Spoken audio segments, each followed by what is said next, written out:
गरीब घर की बेटी। बेटियां किसी से कम नहीं होती। कहानी एक ऐसी माँ की जिसने अपने लालच को पूरा करने के लिए अपनी बेटी तक को नहीं छोड़ा। अरे मेरी प्यारी बिटिया रानी, सारा दिन इतने डिजाइनर कपड़े सिलती है। ये तो हाई क्लास के लोग पहनते हैं ना बेटा। हाँ माँ, तभी तो इनके सिलने के लिए मुझे इतने अच्छे पैसे मिलते हैं। देखो माँ, अगले महीने घर में रंगीन बड़ा टीवी लगवा दूंगी। हाँ। अरे जीती रहे बेटा। वैसे कोई ऐसा काम कर जिससे एक बार में ही ढेरों पैसे आ जाए। आने को तो इसमें भी अच्छी कमाई है माँ, लेकिन एक दिन में एक ही कपड़ा सिलो तो आराम भी है ना। वैसे क्या करना है माँ इतने पैसों का? अरे तू बड़ी भोली है बेटा। अरे ओ रायना के पापा, देखो तो। रायना के लिए मैंने एक लड़का देखा है। पैसे तो इतने हैं कि लाखों रोज इधर से उधर हो भी जाए तो पता ना चले। वो तो ठीक है, लेकिन इतने बड़े घर का लड़का हमारी रायना से शादी क्यों करेगा? अरे कैसी बात कर रहे हैं आप? क्यों नहीं करेगा? अरे करेगा ना, कमी क्या है हमारी रायना में? अच्छा, फोटो तो दिखा दो, कैसा है लड़का? कहीं ऐसा ना हो कि कोई बूढ़ा निकले। अरे थोड़ी सी उम्र में बड़ा लड़का कोई बूढ़ा नहीं होता। ये देखो। फोटो किसी लड़के की नहीं, बल्कि एक आदमी की थी। ये क्या बकवास है? कौन है ये? इसके बेटे की फोटो दिखाओ। जी, ये वो लड़का ही है। अरे साधना, तुम सगी माँ हो या सौतेली? अरे पैसा रहेगा तो राज करेगी ना। मेरे जीते जी मैं अपनी बेटी की शादी इतने बूढ़े आदमी से बिल्कुल नहीं करूंगा। जब मैं अपनी बेटी के लिए लड़का पसंद नहीं कर सकती तो मेरा इस घर में रहने का अधिकार ही नहीं है। जैसे ही वो जाने लगती है कि तभी राइना वहाँ आ जाती है।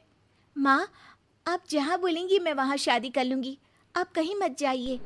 और फिर रैना की शादी अपने से 11 साल बड़े राजा राम के साथ हो जाती है। एक दिन तभी अरे माँ, कैसे आना हुआ आपका? अरे बेटी, घर में आने के लिए कुछ सोचना होता है क्या? ये लो, पूरे 2 दर्जन केले हैं बेटा। शुक्रिया माँ। वैसे और बताइए। बेटा, तेरे पापा की तबीयत खराब हो गई है और तू तो जानती है कि उनकी कमाई कितनी है। अगर तुझसे कुछ पैसों का इंतजाम हो जाए तो। माँ, मेरे पास पैसे कहाँ से आएंगे? अरे वाह बेटी, तू तो गिरगिट की तरह रंग बदल रही है।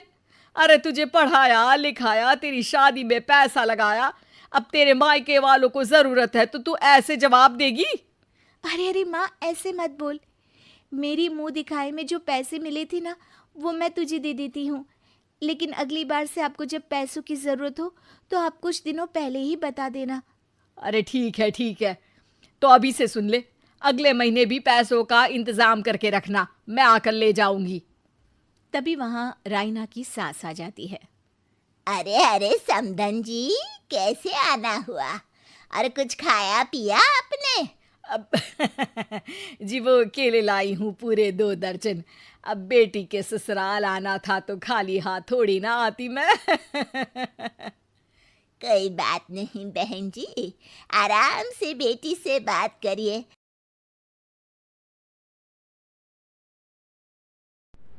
सास के जाने के बाद साधना वहाँ से पैसे लेकर अपने घर चली जाती है और यह हर महीने चलता रहता है। साधना हर महीने रैना के पास जाती और पैसे लेकर वापस अपने घर जाती रहती। राइना की सास का फ़ोन साधना पर आता है। बहन जी, जैसे भी हो आप जल्दी से हमारे घर आ जाइए ना। हमारी बहू रायना को क्या हो गया है?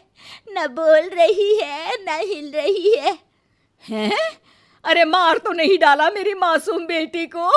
साफ साफ बोल देती हूँ, मेरी बेटी को कुछ भी हुआ होगा ना तो मैं तुम लोगों को कंगाल कर दूंगी, क्लेम कर दूंगी करोड़ों का। अरे क्या हुआ भाग्यवान, कहाँ से करोड़ों आ रहे हैं? अरे मार डाला हमारी बिटिया को उन लोगों ने। हैं? क्या बोल रही हो तुम? मैंने तो पहले ही बोला था कि लड़का ठीक नहीं है।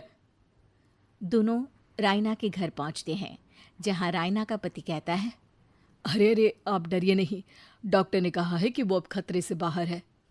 अरे पर वो खतरे में गई क्यों? अरे क्यों मेरी लड़की को मारने की कोशिश की गई? अरे वकील करूंगी बड़े से बड़ा और सबको सड़क पर ले आऊंगी। अरे सौम्या की माँ में इतनी हिम्मत है कि वो अपनी बेटी को पाल ले। रास्ते में ले आऊंगी तुम लोगों को। हाँ। अरे माता जी, लेकिन डॉक्टर की बात तो सुन लीजिए। नहीं नहीं, मुझे किसी की बात नहीं सुननी मेरी बेटी। अरे सुन तो लो भाग्यवान कि क्या बोलना चाह रहा है तुम्हारा दामाद। जी दामाद जी, बताइए क्या हुआ है हमारी बेटी को? अरे पता नहीं, सारी सारी रात किसके लिए कपड़े सिलती रहती है और वो कपड़े जाते कहाँ हैं। अरे हम तो इतने पैसे वाले हैं, हमें तो कोई ज़रूरत नहीं है इसके सिलाई के पैसों की। मैंने तो कहा भी कि बिटिया अगर इतनी इच्छा है तो दिन में एक ड्रेस सिल लो, लेकिन मानी नहीं। आप ही की बेटी है, पूछिए आप, पूरे होश में है अब। हाँ। ये कहकर सास वहाँ से चली जाती है। अब कमरे में सिर्फ बेटी, माँ और पिता थे। बेटा, मैं तो जीते जी मर जाता अगर तुझे कुछ हो जाता तो। क्या बात है बेटा, ये लोग अच्छे नहीं, तेरा पति ठीक नहीं है बेटा? अरे नहीं नहीं पापा, ये तो साक्षात भगवान का रूप है। मेरी सास तो मेरा पूरा ख्याल रखती है। ये लोग बहुत अच्छे हैं पापा। अरे तो फिर क्या जरूरत पड़ गई मरने की? माँ, पता ही नहीं चला, सारी सारी रात काम करती रहती। आपको पैसे भी तो देने थे, लेकिन ये नहीं पता था कि सेहत खराब हो जाएगी। अरे पैसे देने थे तो सास से या पति से लेकर दे देती। नहीं नहीं माँ, ये मेरे सम्मान के खिलाफ था। आप लोगों ने मुझे इस लायक बनाया है कि मैं आप लोगों की मदद अपने पैसों से करूं। पिता को साधना पर बहुत गुस्सा आता है, लेकिन साधना की आंखों में आंसू होते हैं। मुझे माफ कर दे बेटा, मैंने कभी नहीं सोचा था कि तू इतनी स्वाभिमानी निकलेगी। बेटा, मैंने अपने लालच में तेरा जीवन बर्बाद कर दिया, मुझे माफ कर दे बेटा।